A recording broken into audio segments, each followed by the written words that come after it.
everybody? Adam here, BlackTop, SmackTalk. Man, it's been so long since we've seen you guys, man. It's been a minute. But we're happy to be back. Special episode we got going on today. You guys know me. I'm Adam. I got my brothers in the house. We got Charlie Hustle. Hello. We got Sano. What's going Millionaire on? Sano. Talk to him. Coming to you live from the Bay Area. San Rafael. You guys know what it is. 13-time UW All-American Bruce Jackson. What's up? Shout out. Happy to be here. Man, so you guys, man, we're coming to you live from Third Wheel Podcast Studio. Man, shout out to our guy Nolan who's kind enough to let us use his studio today. So this is a very special episode for us, and it's a different vibe. And it's the first time we all been together in more than a year. I mean, at least the three of us, we've been together in more than a year. This is our new home, man. They signed us to that contract, man. Yeah, man, it's exciting. We got the max extension. Yeah. Man, there's just been so much going on, man. Everybody, how are you guys? Oh, man, I'm good. I'm not as comfortable as Sano, but I'm all right. What do you mean by that? I'm just saying the millionaire Sano, man. Not at all. I'm good over here. Everything's straight. That's good. Sneeze, everything good over there in the Bay Area? Yeah, good. Everything's good. I mean, I don't know if some of our viewers know, but the Sneeze here battled through COVID. A lot of obviously we haven't been on air since going through that. So I'm happy that I was one of the lucky ones that didn't have the super rough symptoms. Went through it, did my 10-day quarantine. Happy to be fully vaccinated. Go get your shot if you haven't. I'm overkill. Got the antibodies, got that vaccine. We good. Let's roll. And you're back coaching, huh? You're back on the road? Back on the road. That's good, man. With blessings in that you're healthy, bro. Obviously we were concerned once you got it, but we knew you're a fighter and you pulled through. So, man, thankfully that you're healthy and you've been good to go. Man, it's been a crazy time in the basketball world, fellas. Man, there's so much been going on. Yeah, man, it's been a crazy month of April, man. We got the Knicks just had an 8-game winning streak. The Clippers have won 17 out of their last 21. The Washington Wizards have won. They won what, Chuck? 8. You're keeping close track longest of that, streak since MJ. MJ adorned the Wizard jersey. Then we had Steph going nuclear on us. He's the newest MVP. The crazy month. Crazy month. Amongst other guys have been having crazy months too. Steph, PG, Joker. Jokic has just been consistent that whole MVP year. Lock and who else is going crazy? Nathan Hale's on, Michael Porter Jr. Stepping the game up. Yeah, definitely. Also, fans are back. Fans are back in the buildings. Slowly but surely. In most of the buildings. Partially. Slowly. Yeah, slowly but surely they're getting there. Hopefully by the playoffs things will, if all goes well and people are doing their part, it can ramp up to where there can be more fans in the stands for sure.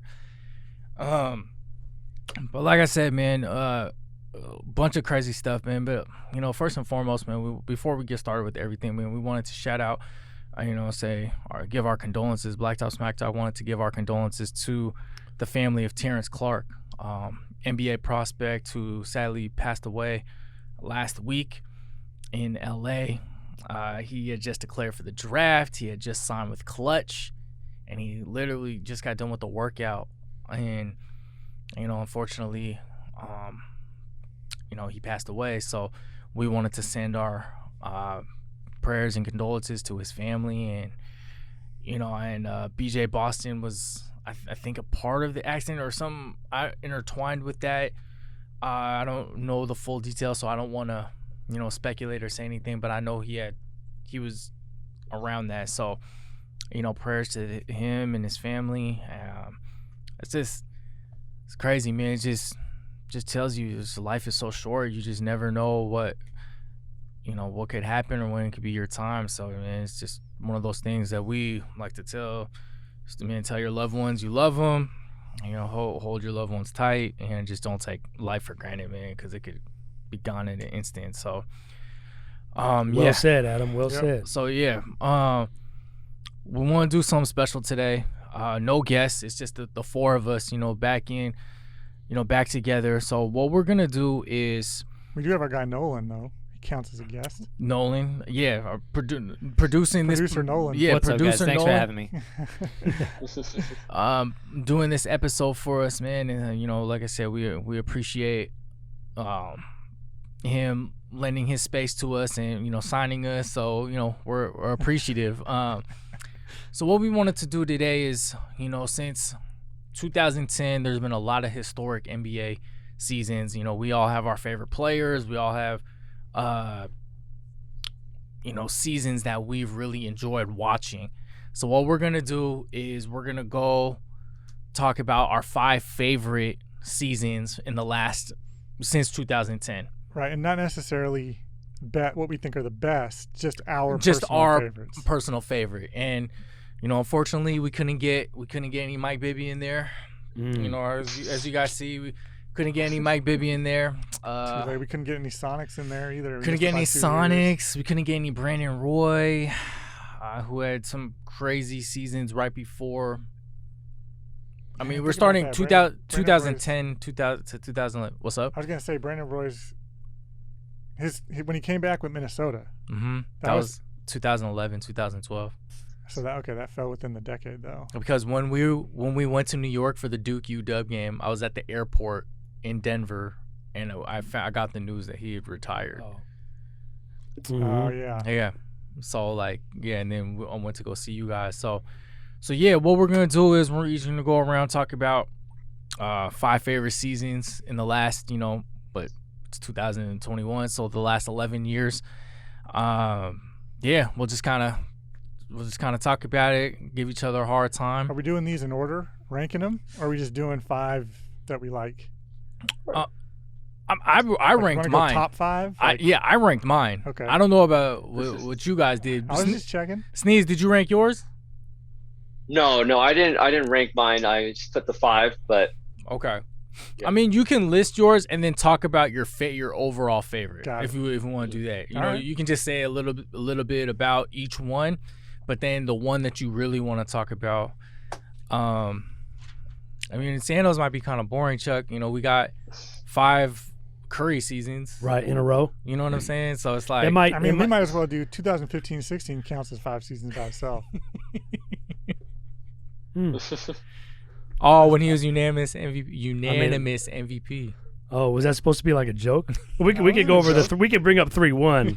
That counts as 5 championships. That wasn't a joke at all. That counts as 5 championships. Oh, man. Even LeBron got Draymond suspended. All right, so who should we go first? How about Sneeze? Yeah. Why don't you go first? Problem. Yeah.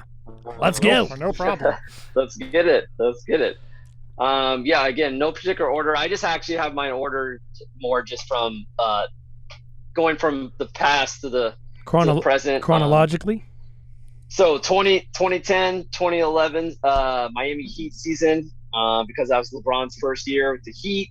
I enjoyed that year because it was the villainous role. I enjoyed that he was criticized more by players, the media, and the fans. I enjoyed the traveling circus. Obviously, Adam and I are huge wrestling fans, so he was a heel that year. Yeah. In wrestling terms. He was like so I enjoyed that year.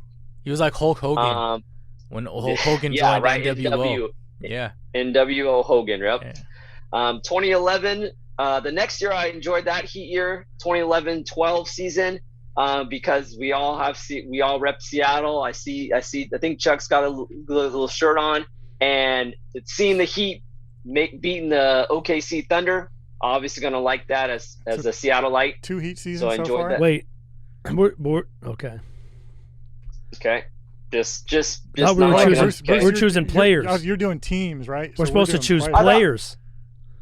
I have a mixture of both. No, that's cool. That works. Seasons and players. No, you beat your own drum. It's cool. Clarifying. It's all good, bro. No, but hey, what I was told, it was just your favorite season. So overall, player in that. You probably just stole 2 of Charlie's anyways. You picked LeBron's Heat teams. Yeah. 2015-16 Cleveland Cavs. Obviously, LeBron being down 3-1, taking out that unanimous MVP and Steph Curry and that 73 Golden State Warrior team. enough said. And then actually 2 players, that Russell Westbrook MVP year 2016-17, obviously being the first average triple-double since the Big O did it on 62. So I enjoyed that. And then I love the 2017-18 Houston Rockets. Harden's probably my favorite player in the league. That was Harden's MVP year. But I also love the drama with the Rockets that season, just winning 65 games, being the number 1, going to the Western Conference Finals, being up 3-2, Chris Paul being hurt, and then obviously Golden State comes back the last 2 games to win the Western Conference Finals, and just the sickening my stomach watching 27 missed 3-pointers in a row, and knowing that the Rockets only lost that game by 9 points. And I remember screaming, like, do something else, D'Antoni, adjust this. You can win this game. Right. Those are my 5 seasons. I forgot to point out all the flopping that season too. Oh man, that's right. Sano was I hated that Rockets team. Houston Rockets. Well, yeah, of course. He's been anti Chris Paul for 15 years. Non-stop flopping. Damn, that sounds like Draymond Green for the last 10 years. I never said I was a Draymond fan either. Yeah. Very nice, Sneeze. That's good list. Those Bruce. are some good list. So the James Harden season of 2017-18, which Sneeze that's actually could have been his second MVP, which we had talked about ad nauseum. We talked about, what is that, 14-15. He should have won it over Steph, or there was kind of they were there. Yes. They were 1 and 2. That's why the 15-16 Heat season was even sweeter. Oh, the Cavs? Because for the Cavs, I mean, because he got robbed the year before by Steph. Steph shouldn't have won it that year. He didn't even get voted. He didn't voted by the players. The players did the vote. They voted hard. Hey, Bruce, between those two, so you had the 2 Heat seasons, right? What was it, 2010, 2011? 10, yeah. So what did you like? Which one did you like more out of those? Because the Heat season, the second season, if I remember right, I feel like they were like in the media there. That's when they were like, we're playing the villains, right? That's when he came out and said. It was year 1. That was year 1. So that was year 1. Yeah. So Year 1. what about the second season? Or like basically, what was the difference between the 2 for you? The second season said they beat the Thunder. Is that why? They beat the Thunder. Oh, okay. Yeah. That's a good reason. Oh yeah, that's right. That was the one time. Yeah. That was the one They beat time the Sano Thunder. cheered for LeBron. It was by default. I had to. Yeah. Man, all right, Sneeze. Good list. Those are That's a good. good list. Those are good. So speaking of, we've given Sano a hard time already. Sano, what do you got for us? All right. Let's go. Since Bruce brought up, you like to bring up that 2010-2011 Heat team. Let's go with 2010-2011. Monte Ellis. Dirk Nowitzki. Ooh. Oh. So this wasn't just because he didn't have the greatest regular season, right? We're talking like, I think 32, 33-year-old Dirk at the time. Year after MVP, right? Year after. Shortened season also. Shortened season. I think he was, let me see if my notes are correct. Regular season, he was about 23-7-2. Mm-hmm. When he gets to the playoffs, he faces, so they get in as the 3 seed. First round, they take out Portland, a solid 6 seed at the time. People were talking about Portland may possibly being the best 6 seed. We both went to games in that series. Great. Best game I've ever been to. Yep. Next series, Game 4. Charlie's Lakers, although this was pre-Charlie's Lakers. Mm-hmm. Took him out. Kobe. He took out Kobe. Gasol. Yep, Artest, Gasol. I think was Kwame Brown, I think, on that team, maybe? Bynum. I don't know. Was it Bynum? Bynum. Metal Bynum. Workers. Yep. And then in the Western Conference Finals, they took out everybody in Seattle's hated team, OKC. That young Thunder team everybody thought was ready. Everybody thought they were going to go to the finals and ready to face them a year early. Mm-hmm. And then in the finals, after getting mocked by LeBron and Dwayne Wade that's right. at the press conference, making fun of Dirk because he was sick, they come in and out of nowhere beat these guys. Down 2-1, right? Down 2-1. They won 3 straight. I think took it 4-2. Oh, man, it was. And one of the big Jason Terry was amazing. Jason Terry was amazing. Berea. And that's right. And part of that was because, Kid, yeah. well, first of all, Dirk's stats in the playoffs, I think he upped it to 27, 8, and 2, right? And so It felt the like rest 40. of his team, 46% from 3. Yep, and the rest of his team, we were talking. I mean, when I was looking through this, I was like, he had like near 40-year-old Jason Kidd. He had, I think, near 35-year-old Sean Marion and Peja, and then Jason Terry was probably the second best player on that team in that series. So that season, I think, for me, was just impressive, mostly because of that playoff run and who they beat along the way. After getting mocked by those bullies in Miami, those bums. Next, this one's kind of random. So for me, it was Giannis in 2016-17. So this was the year. The year prior, I remember I liked Giannis and I was following him a little bit because there was always that question of like, how's he going to pan out and what kind of player is he going to be, right? So the year before this, he averaged about 16 a game, and this was the year he jumped to about 23. And so the Bucks didn't make the playoffs the previous year, but they got in as a 6th seed that year. He led him to the playoffs. And for me, it was like the first year that he was on TV a lot. Yeah, you know, the national spotlight. And people were like, Giannis is for real. And I was like, we're going to be seeing this guy for years to come. You and Charlie were both on him. You guys kept telling. I was a naysayer, and you guys were like, "Nah, man, he's filthy." And I was like, I don't know. I mean, just physically, I was like, "There's no way this guy can't be good, right?" Like year after year, to be good. His arms were just getting bigger and bigger. He just seemed like he was growing each year. So yeah, it kind of solidified Giannis as like, okay, this guy's for real. This one might be surprising to you guys, but it's one of Bruce's too. Was Russ, the 2016, the first year to average a triple-double. I mean, I bet you we all have that, right? Yeah, I have it. And just for like from a personal preference, like I remember that season just being like, I want to see what Russ does tonight. Yeah. If you couldn't watch the game, you're like, you want to check the box score, right? Because you want to see if he got a triple-double. Like him by himself was league pass. And with that, we all wanted it. It was like, might have been one of the top first pick in fantasy that year. Right. Oh, yeah, I think so. Because he was mad. As much as we hated the Thunder, he was mad, and you had like a rooting for him because KD. But we were all torn. We were like, damn, I want this guy to do it. Played 81 games. Played 81 games that season. God, so 35 minutes a night and got the 6th seed. Yeah, I mean, and it says a lot. Like for us being Sonic fans, like we were tuning into these Thunder games, rooting for Russ to do this. We wanted him to make history, which we all know he did. And then to make that even more amazing was, I think the next 3 years after that, or 2 years after that, was it 3 in a row? He did it, yeah, and then didn't, and then doing it again, and then do it again. 4 out of 5. Yeah, because he's doing it this year too. Right. So if he career does highs in rebounds and assists. If he does it this year, he'll have 4 out of the 5 seasons. Obviously, Oscar was the only other one to do it, but 4 out of the 5 seasons ever to average a triple-double, which is crazy. So there's that one. My next one's Luka's rookie year. Because again, it was one of those where it was like, this guy's super exciting to watch, and the stats kind of jumped. They came out of nowhere because there was always like, is Luka for real? Like he's coming out of Europe. Yeah. He was MVP in Europe, won the championship in Europe. Like, is he going to be good? Then after the draft day trade with Trae Young, I put you guys on. You guys are welcome. Luka. Adam had us on to Luka a long time ago when he was in middle school. So yeah, I mean, and then he came in rookie year, 21, 6, 7.8 rebounds, 1.1 steals. And I was going through these stats, and I was looking through. He did this on 32 minutes per game. And part of another crazy thing I saw was there's 20 players in NBA history that have averaged 21 and 7.5 their rookie year or better, right?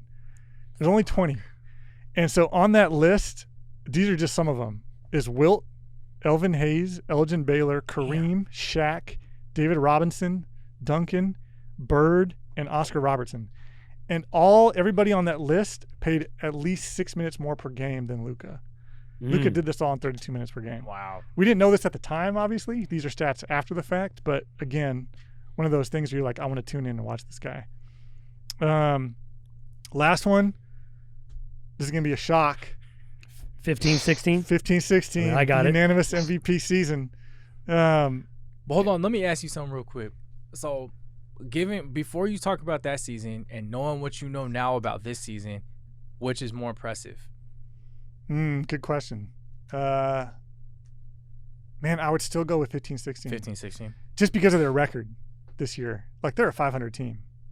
But with him, I would also say his I think his shooting numbers were better still in 15-16. That was what made it special. Percentages. He did that doing 50, 40, 90. Right. I don't know if percentages he's were doing better, that I think, right now. that year. I mean, this year's been impressive for sure because he has zero help. I mean, Wiggins has been solid.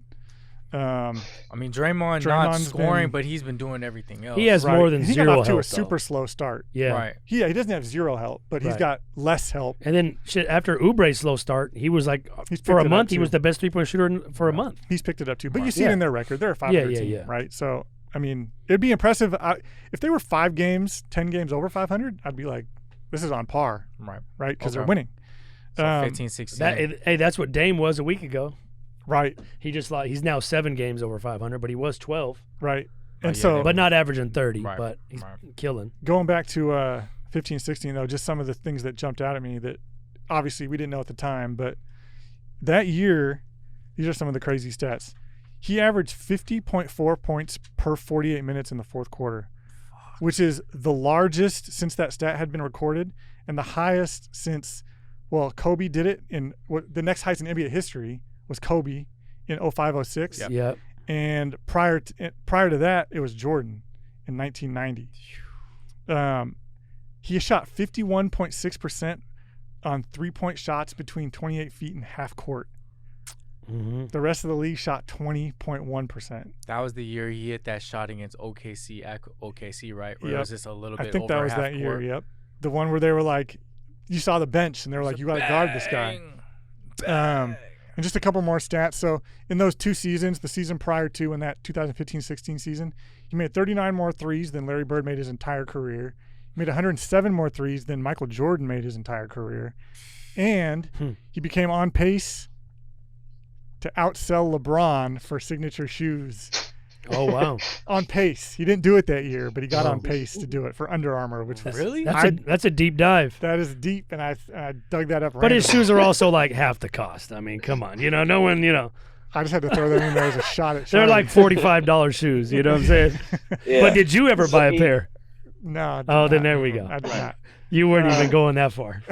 I think they were selling like hotcakes overseas. That's like Hakeem Olajuwon like outselling Jordan with the Spaldings, Or Shaq. No, you just took literally we're thinking like I was Spalding That's came not to my good for mind. me. You said it out loud. You said it out loud before I could say it. Oh man. I was gonna say or Shaq with the Twisms. Ooh, heat. I had the Shaq 2s when they were still Reeboks. Had a little pump. Oh man. Yeah, so those are my 5. Those are my 5 seasons. That's impressive. That's a good list. Yeah, the Curry season's on there for sure. But even put all the fandom aside, like that was one of those years where it's just like this guy's crazy. And every time I think of it, I think of that Jimmer Fredette BYU season. Yeah, where we were like we went to your house a couple times just to watch him play. Right. So that was kind of like Curry that year. Was like you want to tune in and see this guy. Well, we had Curry parties at my house when he was at Davidson too. Right. Yeah. Same. So what I will say really quick, and this isn't to shortchange anything that Curry did that season because he was phenomenal, but the fact that he is the first unanimous MVP in history, that just kind of, I was like, dang. I just think of the MJ seasons, like all like the consistency of LeBron. That's crazy that Steph was the first one ever. I mean, no, but I think obviously they factored in the 73 wins. Yeah, for but sure. I mean, LeBron's teams 1 and 2. I mean, when Jordan at his peak, they're 1 and 2 every year. Yeah, you know right. what I'm saying? So for the fact that probably because he broke the regular season record, so I somewhat and the stats back it up, but still, that is impressive. But I'm just like, dang. Even like Shaq's MVP year should have been unanimous. I mean, I guess there's always you can go back and look through history. There's a few that should be unanimous. Yeah, I was gonna say there's a couple ranking lists that do say that Steph had statistically the best individual season in like NBA history, and that Shaq year is like right there, and there's like a Jordan year, and there's a Giannis LeBron year. PER wise, if you get into like PER stuff, I was gonna say Giannis is like killer. Okay. I did actually get a PER stat. It was 31.5. It was the highest for a guard since MJ. Right. In the 90s. I'm pretty sure we all have that Curry year. We all probably have the Curry and the Russell year on our list. I don't. Oh, you don't have Curry? Mm-mm. Yeah, I mean, it was must-see TV. I mean, the stats, it was 5.1 threes a game. Yeah. I mean, the volume was unreal that's for those crazy. percentages. And another thing was random. His field goals made per game is exactly the same as this year. Exactly the So same. field goals made, I think it was like a 10.2 field goals made per game.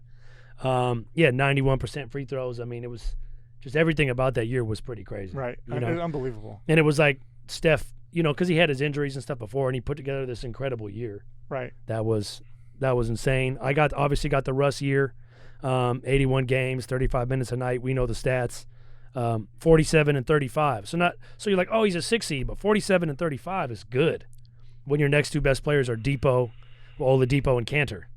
Like that was a crazy year for Russ. Damn. I went with the Harden year, but it was Harden 18-19 year when he averaged 36.1 a game, 7.5, 6.6, third in the conference. His second leading scorer was actually Capella, and then Eric Gordon. We're both like 16. It wasn't Chris Paul? Man, maybe it was the injuries, but he and Paul struggled that year too. Oh, I was thinking of Chris Paul's first year. Yeah. Okay. And then I went with LeBron's third year in Miami. So there was a 12-13? Yep, a championship year. That was the year he shot 56% from the field. And for like probably around 50 to 60% of the year, they were thinking, could he shoot 60% from the field? Mm-hmm. That was crazy. That was an efficiency year. He'd already got his one ring, so he was trying to double up and see if he could, repeat. repeat. That was the Ray Allen year? Yep. It was when Ray Allen hit the shot versus Spurs. Ray Allen saved him. Yep. And then the Curry year, Harden year, Russ year, LeBron. And in my last year, it's going to kind of be an outlier, but for what it was from a memory standpoint and how fun it was, and the numbers don't really make this year that great and the totality of the season, but the Jeremy Lin breakout year, man. Yeah, that's a good was classic. Well, it was. one. I mean, that was a time. I mean, it captured the nation, really, though. 2000, from a basketball standpoint, 2011, 12. I think. Yeah, it was his second year, and the guy went from playing DNP, playing maybe 2 minutes, 5 minutes, to all of a sudden, getting into, D'Antoni was like, well, we'll put you in, and he balls out, and he scores 20, 27, 38 on Kobe, right? Kobe's like, I don't know who this guy is, and he had like 10, 12 straight games of over 20. He had a big game against the Nets. Right. He hit the game winner, the walk-off game winner against the Raptors. Toronto, yeah. And that was on Asian Heritage Night in Toronto. If you remember that. That's crazy. Right? And he hit the game winner. That was crazy. And there's also some personal context to that because we all saw him play. We were big fans. When he killed John Wall in Summer League. John Wall. Yeah. The crowd and was I went and saw him at Seattle U when it was Harvard versus Seattle U. It was Marcus's his son's birthday. And I went to the game, and his birthday was at like the Seattle Center. Yep. So it was easy. We went to the game and then walked over for the birthday. And we were cheering for, Jeremy Lin, right? Me and Tech. Right. But that was pretty cool to see him. And if you remember, the jersey I was wearing at Summer League was the Wang Zhizhi Mavericks jersey, and that's who Jeremy Lin played for, was the Mavericks in Summer League. And then obviously the Warriors picked him up. And then obviously Knicks, and then Rockets, and a bunch of teams. But Lin would be, that was like my fifth one. There was a Durant year, his Durant MVP year I was looking at. But that was a good year, 32 points 13, a game. 14, yeah. I looked at that year, but I'm going to go just in terms of how fun that was. Like every night it was like, damn, he did it again. He did it again. Jeremy Lin did it again.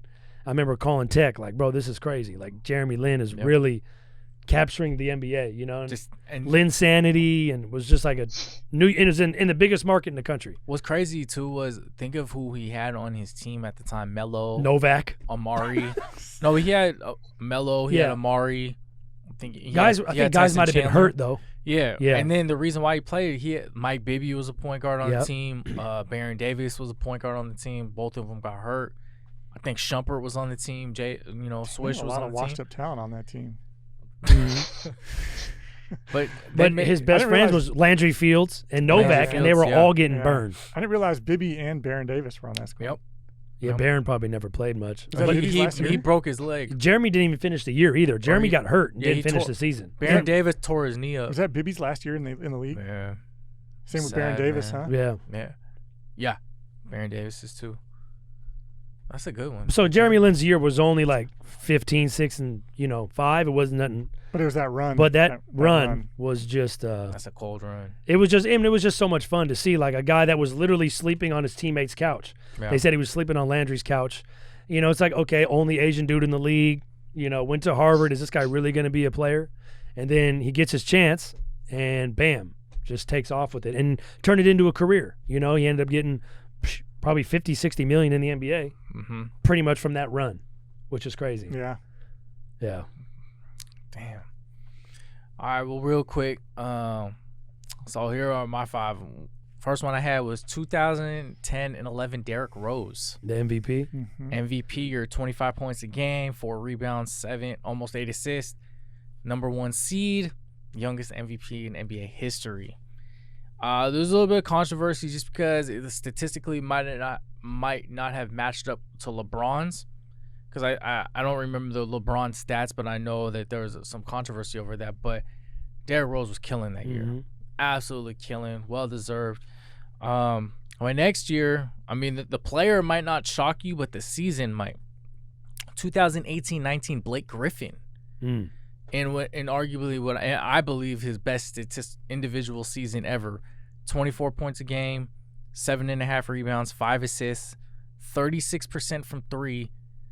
Hit 189 threes, which is second all-time in Detroit Piston history for a single season.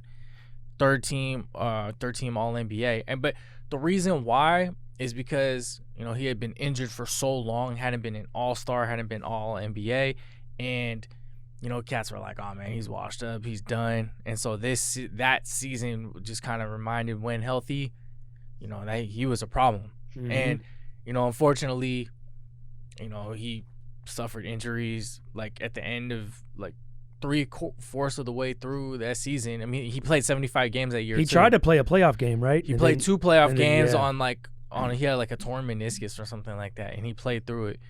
So there's that one. This my next one Santa will enjoy is 15-16 LeBron, but not for the regular season. It's for his playoff run.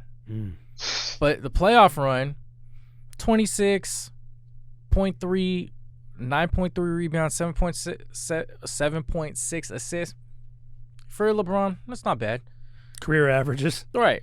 But when we get to the finals. 29.7, 11.3 rebounds, 8.9 assists, 2.6 steals, 2.3 blocks. 1 block in particular. Probably one of the greatest 5 plays in NBA history. That block against Iguodala in Game 7. Top 25 plays. But what he did when they were down 3-1, those last 3 games, incredible. Him and Kyrie, I can't take it away from Kyrie. So that was just probably my favorite LeBron. LeBron's had so many great moments, but that was probably my favorite LeBron. And given everything that's going on, he doesn't like the Warriors. They're 73 wins. He down 3-1. Draymond got suspended. Has some choice words for Draymond has some choice words for him. So that was, man, but that LeBron block, incredible. Followed by probably the greatest shot in NBA history. Kyrie over Curry. The pull up. Say they ran the switch. Curry's a mismatch. Mouse in the house. Steph Curry with the shot, boy. Dagger. On him. So, then I have Westbrook. And then, of course, you guys already know I had to do this one. 2018-19 Paul George. First team All-NBA. First team All-NBA. Top 3. First team All-NBA. Third in MVP. Third in Defensive Player of the Year. Second in scoring. Led the NBA in steals. Led the NBA in deflections. First team All-Defense. Was this OKC? See, it's OKC because it's like what we talked about earlier with cheering for Russ. It's like, damn, I was loving what I was seeing out of Paul George, but it's like, fuck, I had to cheer for OKC, which was like, because I love Russ. They had Jeremy Grant, like Adams. I like all those guys, but that was a tough season. But yeah, and he had struggled the year before. His first season in OKC he was only about 21 a game, but he just ballooned to MVPG that year, MVP candidate. So that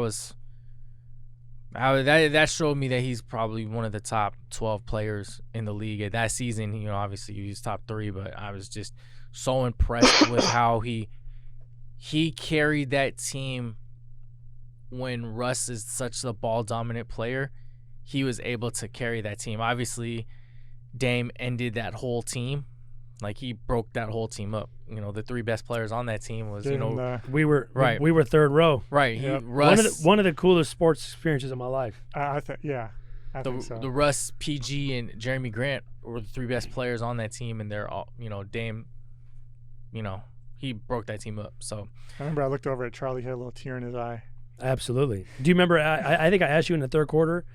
I was like, "Is Dame right now better than Gary Payton ever was?" I was going to say the same thing. I remember that conversation because obviously now Dame's a monster, and he was, but it was like he wasn't averaging 27 a game every game like he has now for every year since then. But I mean, it's hard to admit too. Like you want to. I mean, as good as Dame is on offense, Gary Payton was that good on defense. Right. So yeah, that PG one. There's some other ones, seasons of note. Sano had talked about, what she took mine was the 2011 Dirk playoff performance was incredible, and who he had to battle and go through. Charlie alluded to the KD. And then honestly, this year's Kawhi. It's crazy. This year's Kawhi. He's almost 50, 40, 90.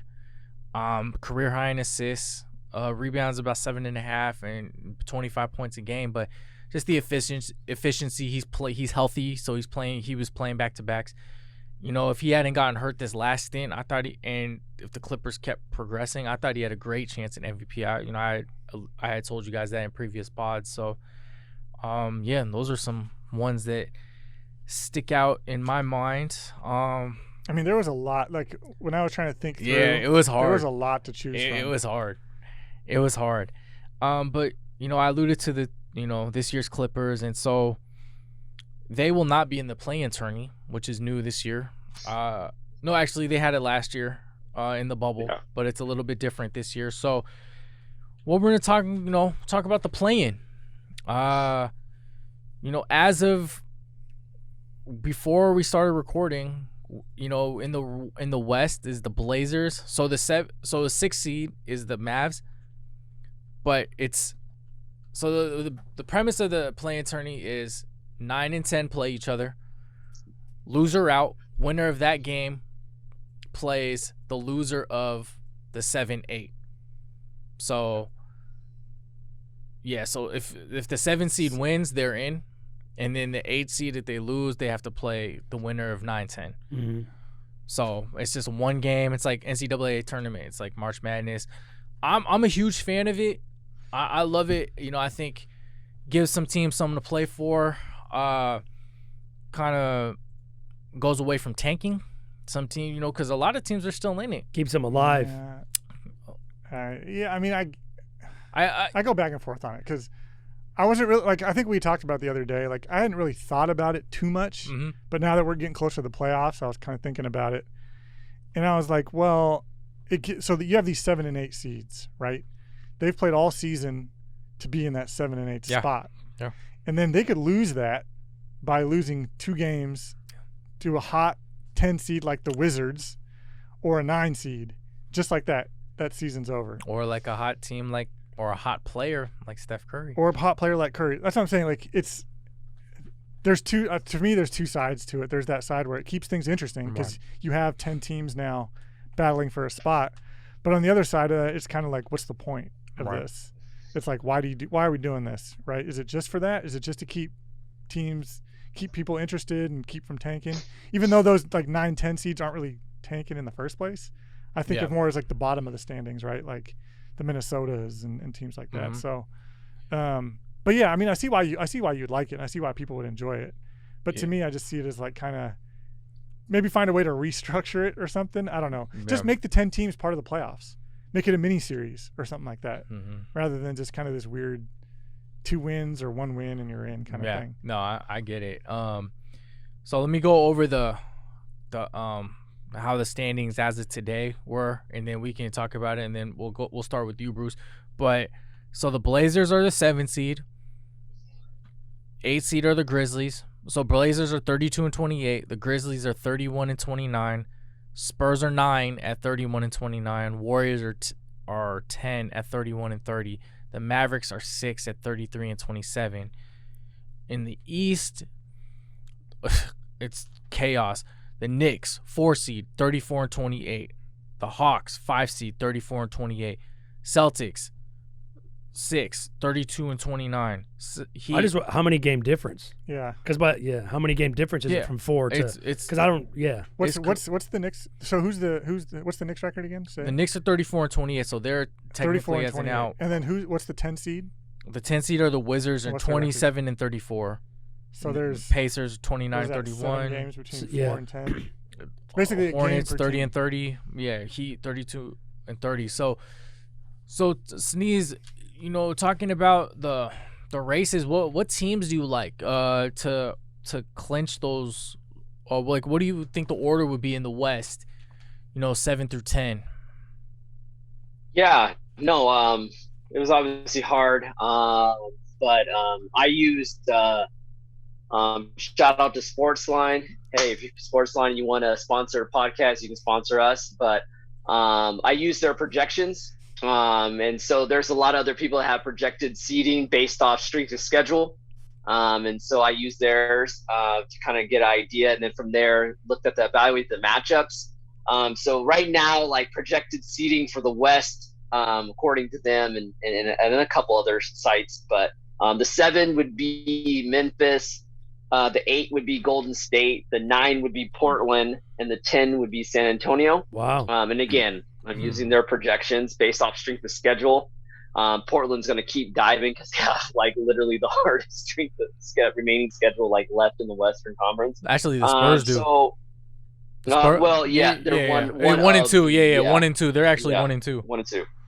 So with that, I had Memphis beating Golden State. So obviously they would get the 7. That 7-8 matchup goes. Whoever wins that gets the 7 seed. That's what you think will happen. And yes, Wow. That's what I think will happen. Okay. I think Memphis would be Golden State. And then in that 9-10 matchup with Portland and San Antonio, I had Portland winning that game. Thus, that would set up Portland versus Golden State for the 8 seed, and I had to go with Portland.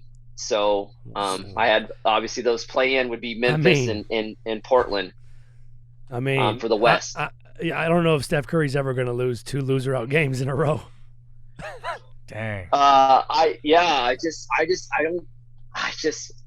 Memphis just has to be a better team. J Cube, as I like to say, is coming back. He's already back. Jaren Jackson. Yeah. And they have the easiest schedule. Them and the Dallas have the easiest schedule. Yeah. Exactly. I think there's something about just the heavy lifting, the injuries. I'm not a big Steve Kerr fan. I get it.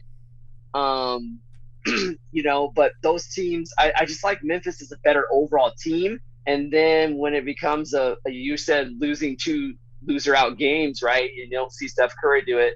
You see Dame Dollar giving up any loser out games either. We saw him come through the clutch. So that would be a great matchup. Who's going to will their team more, Dame or Steph? And I just like the pieces around Portland a little bit better. So that's for me for the West. You want the East as well, or just the West there? I give you the East. Okay. Actually, let's just stay West real quick. Santa, or do you have something similar, or? I have the same 4 teams, but I think I had Golden State and Portland advancing into the playoffs. So and then Memphis and San Antonio are out. Yeah. Same with you, Chuck.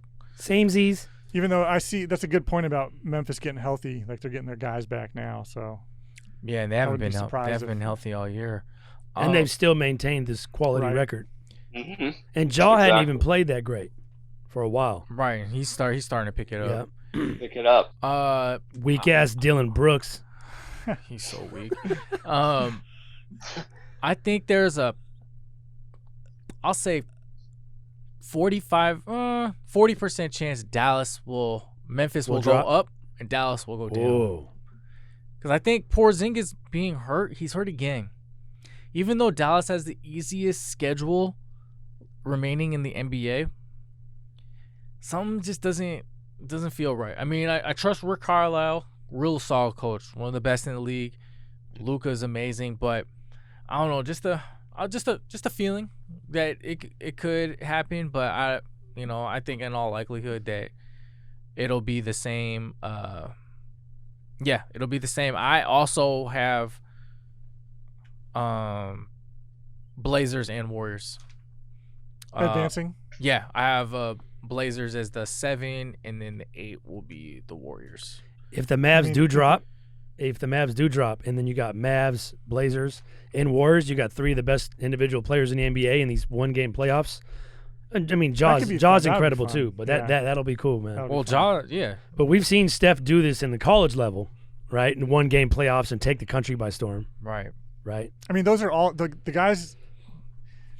The guys you just talked about, Lillard, Steph, Luka, Spurs are they're more of a team, right? Right. Those 3 can win a game by themselves, right. if not 2. Mm-hmm. So I get that part of the plan. A game by itself, DeMar DeRozan. We saw him last night. Yeah. DeMar DeRozan can carry a squad. One game, not a whole series. One game to get into the playoffs. DeMar DeRozan and Popovich. Right. Yeah. Baby boy. And shout out to Baby Boy. Man. Yeah, I mean, it'll, and then maybe by this, maybe not because it's in a month. I was gonna say home court, maybe will be ramped up, but probably not. Probably not enough to. Maybe. And will the games be on back-to-back days? I don't think they'll be on. So if the 9 beats the 10 and then has to go play it, for example, the 8 the next day. I think there's a. I don't know. I don't. Oh. I think that would be. Stupid. That'd be wild. Yeah. But they want to get the playoffs started. They don't want to give teams too long a rest. Yeah, I don't think it'll be. I think it's like a. I can't delay them too much. Yeah. Right. All right, now going to this charade, the East. Sneeze, what do you got? Yeah, again, off of just projections based off strength of schedule.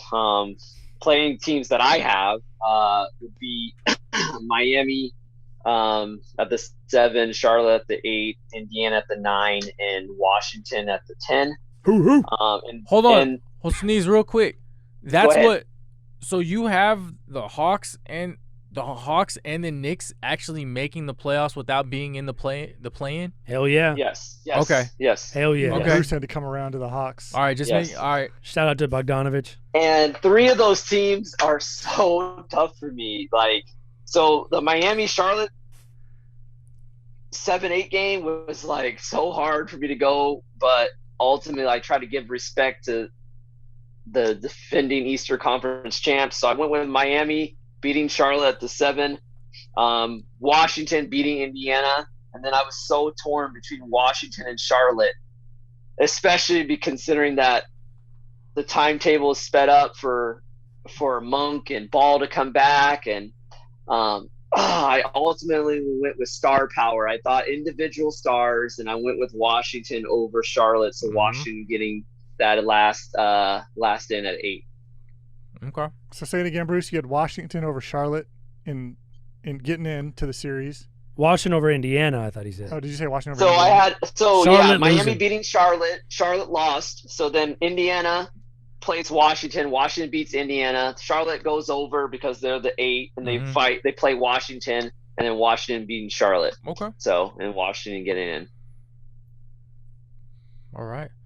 Does your look a little bit different? So I had who were my last 4? Miami, Indiana, Washington, and Charlotte. Same 4. Yeah. But I had I hate to admit this because I'm going to owe Charlie money. I had Washington advancing. I think they're too hot right now. No matter where they end up in that 7 to 10. Beal's on one. I think they're going to advance. And then Miami also advancing. Mm-hmm. Same thing. Teams. I wanted to. I originally was going to pick Charlotte because I like what they're doing, but they, LaMelo's just coming back. They lost Gordon for a while. I just don't know if they're going to be healthy enough and Monk to do it. But they've had a good year. They might come back this weekend, Monk and Ball, maybe. Well, Hayward's not coming back, right? Hayward won't be back for a while.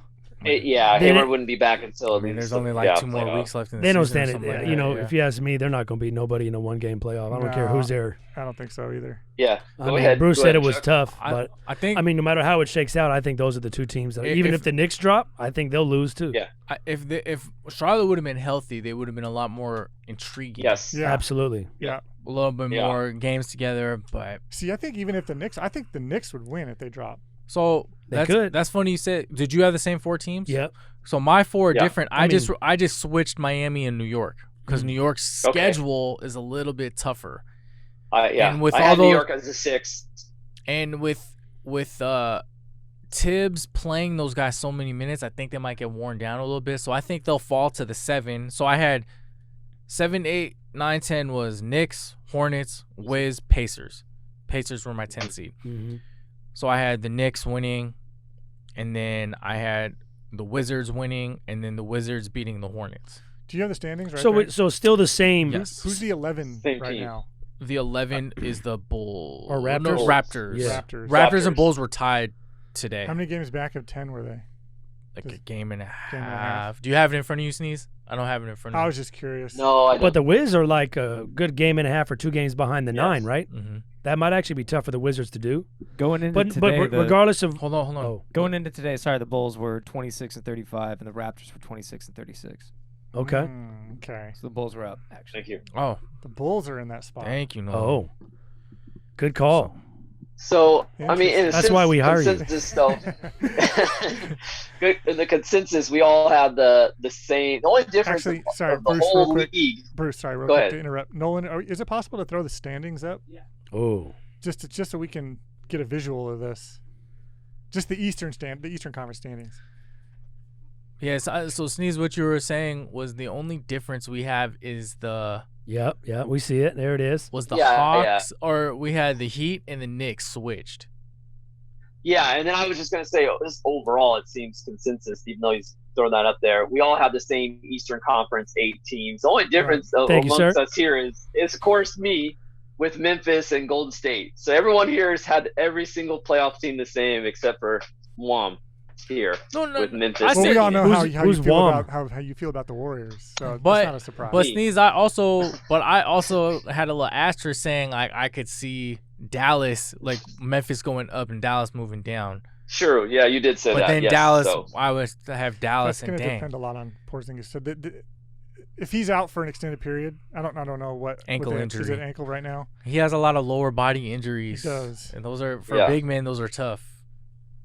Those are tough.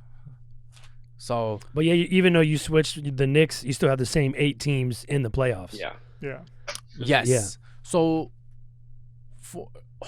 of the teams you guys picked for the 7-8, who's the most dangerous? In the East or the West? Each conference. Who's the most dangerous? Just to that 7-8. 7-8 playing a 1 and 2. So it's like Philadelphia playing Washington. For me, Blazers and Wizards. I don't think. I mean, I have someone for each. I mean, I thought of each conference. Go ahead, Bruce. For me in the West, since I had Memphis at the 7, I have them playing Phoenix, and I thought they would be the most dangerous.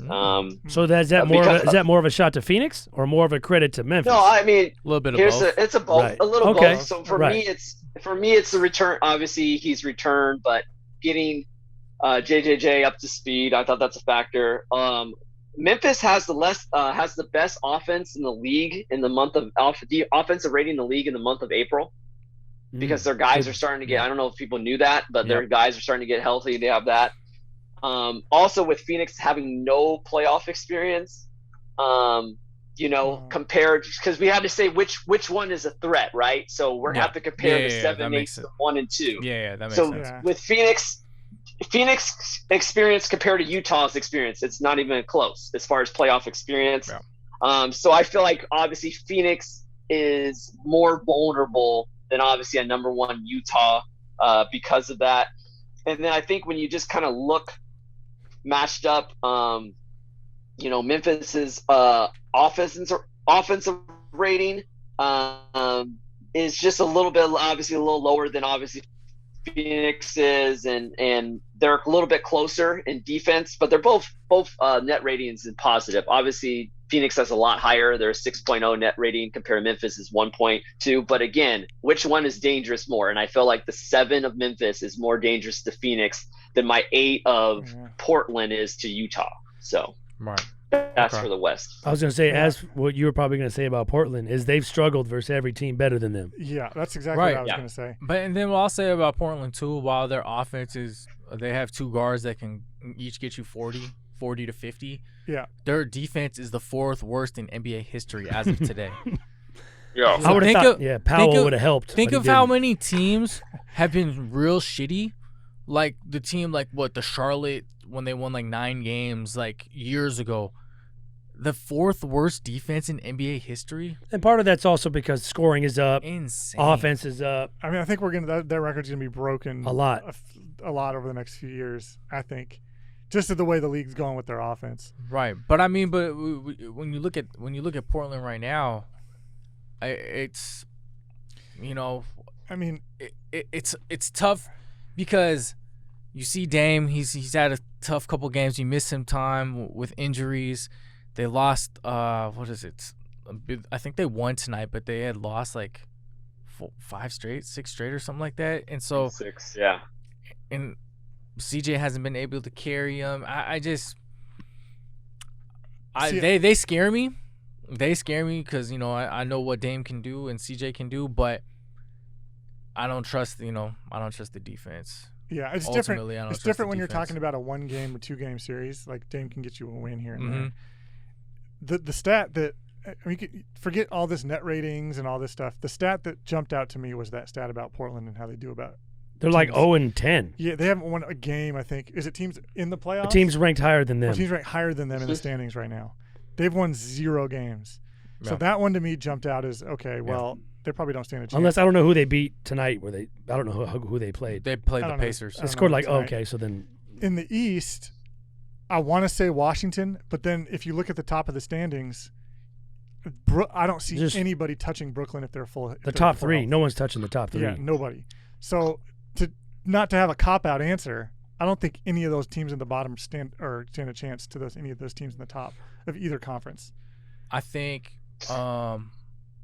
dangerous-wise, you can't ever count out Steph. In a series, hey, it's hard. But then they'll also game plan to just come on, Wiggins, stuff. beat us, Wiggins. I mean, figure exactly. The Warriors we've been matching up against Utah, Phoenix. Maybe I don't know. They're probably not going to get to the 6th spot. Who does? Okay, they would just have to gang up on everybody else and just have Curry try to beat them by himself because they don't have anybody that can guard Curry. See, I think it'd be the opposite. You just gang up on Curry and make somebody else beat you. Yeah, for sure. I mean, as good as Wiggins has been this year, he's not going to carry a team offensively in a series. We know Draymond's not going to score more than 4 points in a game. And who else do they got? Poole, Bazemore, Oubre. There's guys like that. Like, I mean, I want to believe.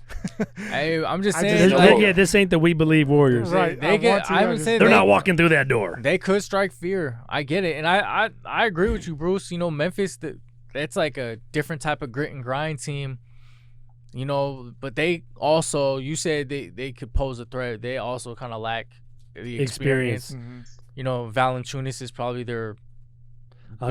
Is their vet? And that's where I don't mind. It's like they lack experience, but so does Phoenix. So it'll be interesting. It's just so they can play free, have nothing to lose, and just go balls out. But when you have as much experience as Chris Paul has, I was gonna say like LeBron plus Jay Crowder, they got 2 guys.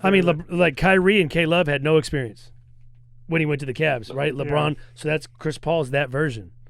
I also like the matchups. I mean, I like Memphis's front court versus Phoenix's, and then obviously Phoenix can counter with their back court. So I think it'd just be very interesting.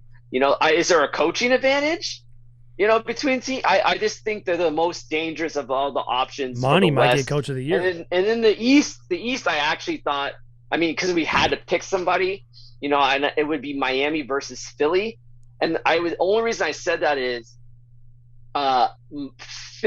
Miami lucked up because obviously everyone knows Miami's offense hasn't been that good. And Miami's the worst clutch shooting team in the entire NBA. But how long does that last? Right. And then they luck up because Philadelphia is a mid-pack offensive rating team, so they could catch fire.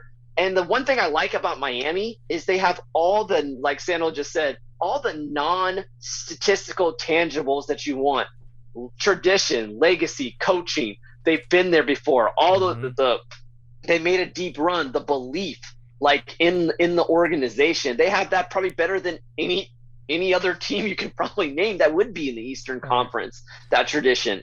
So that's the only other team I was like, oh, Miami could really, get in there and be dogs. I was gonna say, with all that said, I see all your points and all good points, Bruce. I don't think whoever gets into a 7-game series with, I'm assuming Brooklyn and Philly. Mm-hmm. I don't think I'm not picking them. 7-8 seeds are not going to win more than 3 games combined. Yeah. That's my prediction. Again, not picking them. I'm just saying those would be the only ones I say they're dangerous. What if Brooklyn only has Kyrie? That's different. That's different. Right. That's a whole nother discussion. Right. But that's different. Yeah. But yeah, in that case, I could see the Wizards being a problem. Yeah, and Bertans versus Joe. I my in the East, mine is the Knicks. So what is that? The Knicks would be the 7. They would play Philly. Sweep. I think it might. I think it might go 5. It would be a defensive battle. Tibbs, they're the 6th ranked defense in the NBA. Tibbs' teams are always top Philly 7 ranked? or 8. 2. Well, let me ask you this, Philly? Adam. Yeah. Yep. Let me ask you this real quick. Just throw out first thing comes to mind. Brooklyn, Miami series. Like, what do you think? Series. Just say 4-2 Brooklyn. Whatever you think. Brooklyn, Miami. Yeah. Brooklyn in 3. Oh.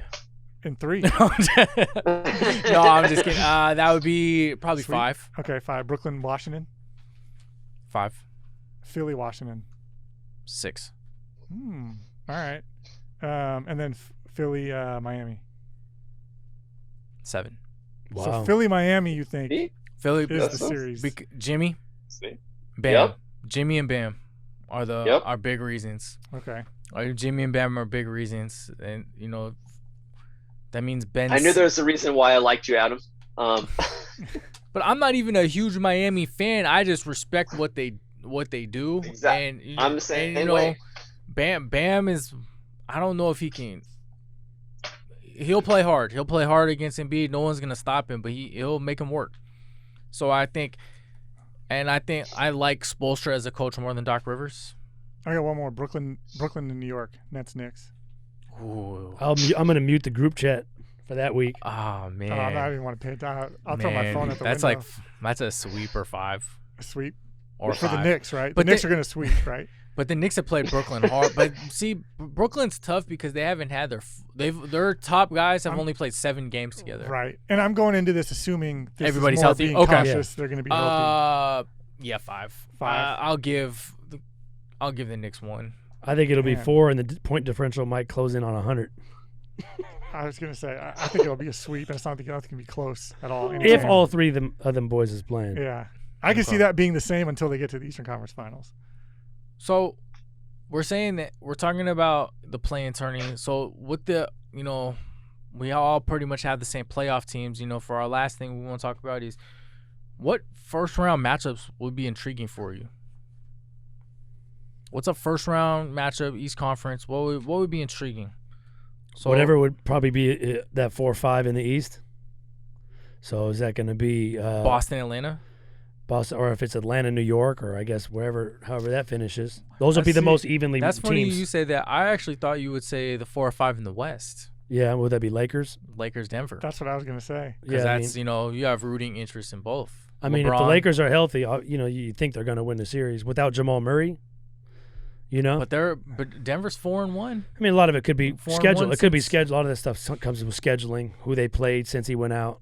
Porter's balling, but Porter in the playoff series. We know how that went last year, but he's grown. He's asked for it, and he's getting it now. Yeah. He asked for the ball. He asked for a bigger role, and now, unfortunately, because of the injury, he's getting that. Man, see if the Nuggets and the Lakers, if the Lakers are full strength and they play the Nuggets. Do you mean full strength as in everybody's playing or 100% healthy? I mean, LeBron and AD are both playing at their levels that they were. I don't know if you want to call that 100%, 90%, whatever you want to call it. See, that's kind of it's tough because AD's back. You would think he'd be in shape by the playoffs. LeBron. That's another 2 weeks. Yeah, he has it. LeBron, you can count on to keep himself in shape. I just don't know how he's going to come back. But I would be shocked if the Nuggets and Lakers play in a series and the Lakers are full strength. You'd be shocked. I'd be if shocked Denver if the won. Nuggets win more than a game That's fair. without Murray. That's fair. And isn't that whoever that Eastern the Eastern Conference 4-5? No matter which of those 3 teams, I really couldn't pick a winner. Yeah, because they're all like separated by what, a game? Atlanta, New York would be fun. Yeah. I mean, I'd rock with Yeah, Atlanta. that East. Oh, Boston. Or Boston too, That right? East. Boston's That East is for Boston's me. a wild Yeah. card. That East is Boston, Atlanta. I mean, that's what I got projected at 4-5. That's the only matchup in that first round. That could be a lucrative bet for for personal this side. reasons. Personal reasons. I told Obviously. you, Bill Simmons predicted that his team's going to lose to the Hawks in the playoffs. So, So, We can go read. but there's 2 matchups in the West that I would love. What's that? well, Dallas at the 6 versus whoever at the 3. The Clippers. Yeah. But Dallas. Has Yeah. to be So, yeah, that's one. Shit, the Clippers have There's to 2 be matches healthy. I like true. for future purposes, for Okay. not necessarily what happens in that series, but what could happen. So do you, like Charlie just mentioned, that Dallas Clippers is a rematch, obviously, but if Dallas loses, there's a couple. Would that be Porzingis' swan song? And Adam, you mentioned him as a coach. What do you But, mean by that, though? There's some facts here. Rick Carlisle. Do you know Dallas hasn't been out of the first round since they won the championship in 2010, 2011? Yeah. They've made the playoffs only 5 times, Yeah. and they've missed 4. I mean, But for a while, how the much- team how was much- shit how for a much while.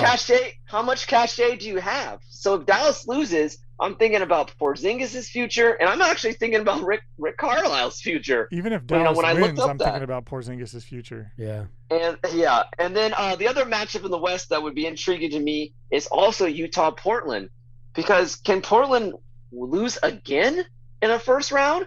Now I'm thinking about CJ, You've been saying this and for I'm 3 thinking years, about though. Terry Stouts. But Terry Stouts got to be on the hot Terry team, Stouts. man. I don't know. Okay. I don't know who Terry Stouts Sorry, is. Stouts. Okay. Sorry, I Yeah. got you. I mean, both of the, to You me, know what both I'm of saying. both of those teams are trending down right now. Portland and Yeah. Utah. But Stouts and CJ, those are the most intriguing matchups to me, just because the futures for those organizations. Because I don't know, they lose first rounds again. We'll see. I wouldn't do this bet, or I wouldn't like put money on it, but I would give Portland a shot against Utah. Mm-hmm. To win? I'd give him a shot. I'd give them a shot. I'm like I just said, I don't know if I would actually pick that like in Charlie's pool. I mean, the value would be incredible, so I would take it.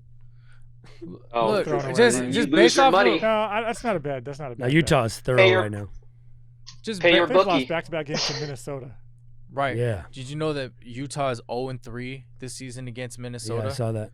And then they are But- 46-14 against the rest of the league, but 0-3 versus Minnesota. Crazy, huh? Crazy stat. Minnesota's got working a- up. They're getting out of that top 3 spot, so Golden State will get that draft pick. I just got a message from our Knicks friend. He said that he's most intrigued by the potential Knicks and Bucks matchup because it's Tibbs' defensive mind to shut down Giannis. He wants to see that matchup, see what happens, how Tibbs handles I know Giannis. by Nick's friend, you're not talking about Nick, because that doesn't sound like a Nick message at all. It was. He Oh. wanted to see the defensive matchup between Tibbs versus Giannis. Man, I don't know. Yawn. Jan, yes.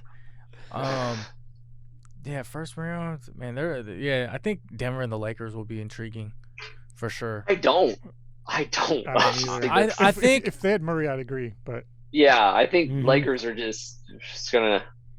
But I'm not fully sold on those guys being fully healthy. When LeBron's getting the rest that he hasn't gotten in the, But then there's a difference between having the rest and then shaking off the rust from an injury and the type of injury he had.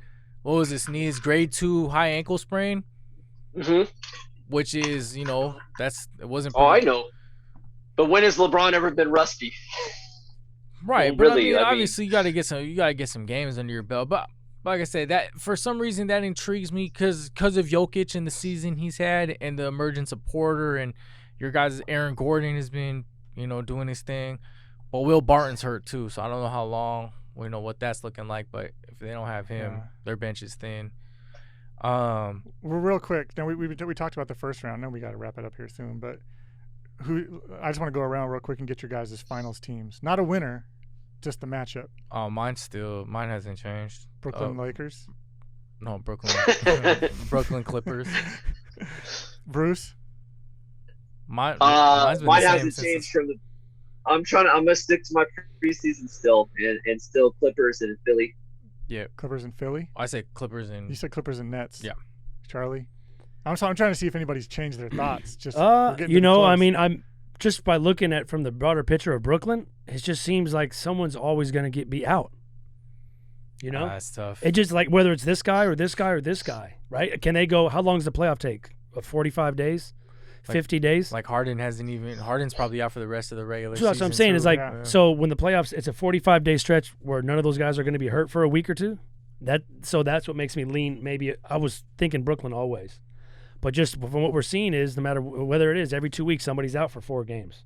That's a series. But are they being cautious because it's regular season? Maybe, right? So did you change? But I would probably Milwaukee? Not Philly. I thought you were a believer in Milwaukee. Well, I'm a believer in Milwaukee too. I'm a Giannis guy, but I also think Embiid's out to prove something. I think Drew Holiday changes it for him. So you think it's Philly Lakers? Lakers, yeah. I mean, I had I put money on Denver to win the West. Right at one point, but then Jamal gets hurt a week and a half later. Yeah, it's like, well, shit. We were talking about that. Yeah. I thought Denver had a legit chance to get out of the West with Murray. But yeah, I mean, yeah. I think there's a chance that it's Giannis versus KD. I'd love it if Giannis made it in the Eastern Conference Finals. The further Giannis gets, the better to me. It's funny. He'll finally make the finals when he doesn't get MVP, which would be dope. So I think Drew Holiday's He's big difference. Big time. Huge defensive difference. lockdown. So I mean, they're scary, man. Just as we've talked about Philly's D stopping Brooklyn, Milwaukee's D could stop Brooklyn too. Could is a big. I don't think anybody can stop Brooklyn. Yeah. If they're all three of those, again, it's a big if. If all three of those guys are there, there's 4. Blake Griffin. My bad. 4. 5 if you want to count Lake Chelan's zone. Man, love Joe Harris. Brian. Did you change yours?